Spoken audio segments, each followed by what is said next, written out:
Hanouka Sameach. Ce soir, nous avons allumé la 5e bougie de Hanouka. Qu'y a-t-il de spécial dans cette 5e bougie?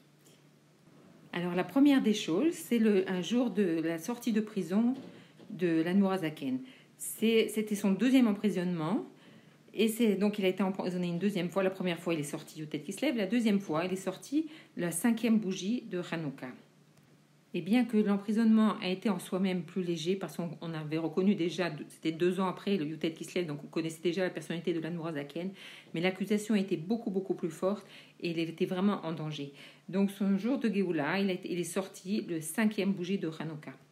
La 5e bougie de Hanouka, c'est toujours le Raf Tet Kislev, c'est-à-dire la veille de Rosh Chodesh.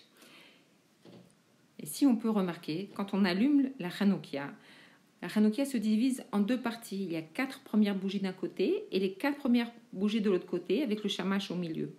Et alors, dans la Torah, on nous explique que tout ce qui est du côté droit, c'est le côté de la Kedusha, et tout ce qui est du côté gauche, c'est l'opposé de la Kedusha. Et donc, la 5e bougie, c'est la première bougie qu'on va allumer du côté gauche, du côté de l'opposé de la Kedusha. Et comme on sait que Hanouka, toute sa force, c'est justement d'éclairer l'obscurité. Car on sait bien qu'on allume, dans le Beth Amikdash, on allumait la Hanoukia, la Menorah, pendant la journée, quand il faisait jour. Mais la Hanoukia d'Afka, on l'allume la nuit, quand il y a l'obscurité, parce qu'elle a la force d'illuminer l'obscurité. Et donc le 5e jour, c'est-à-dire le premier jour du côté gauche qu'on va allumer, il a toute cette force d'illuminer l'obscurité. Et comme on peut le constater, quelle est la nuit, le moment le plus obscur de toute l'année? C'est cette nuit-là. Pourquoi? Parce que nous sommes dans les nuits les plus longues du mois d'hiver, de l'hiver. Le mois de Kislev, c'est les nuits les plus longues. Et nous sommes Erev Rosh Chodesh, le moment où on ne voit pas la lune n'éclaire pas, elle n'apparaît pas dans le monde. Donc, c'est la nuit la plus obscure et la plus longue. Et d'Afka, à ce moment-là, on allume la lumière de Hanouka, la lumière qui va éclairer et transformer l'obscurité en lumière.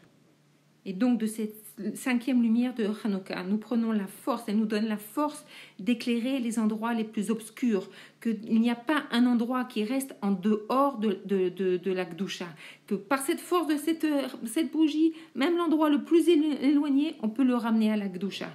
Et d'ailleurs, une preuve encore de cette lumière de 5e bougie, c'est qu'on voit que elle ne peut jamais, le 5e jour de Hanouka ne peut jamais tomber un Shabbat. Les Olam, ça ne peut pas tomber un Shabbat. Et qu'est-ce qu'on apprend de là? C'est que justement, c'est un jour qui est obscur. Pourquoi? Parce que si c'était Shabbat, alors on pourrait commencer à allumer la Hanoukia plutôt quand il fait encore jour. On est obligé, quand c'est Erev Shabbat, d'allumer la Hanoukia quand il fait encore jour. Mais là, comme ça ne peut jamais tomber Shabbat, donc c'est un jour qui est entièrement obscur, qu'on va allumer dans l'obscurité. Et c'est justement la force la plus grande. Comme on a déjà expliqué que l'endroit le plus bas, il va révéler la chose la plus haute. Alors, d'Afka, de cette lumière de Hanouka, nous allons dévoiler Mashiach ce soir même.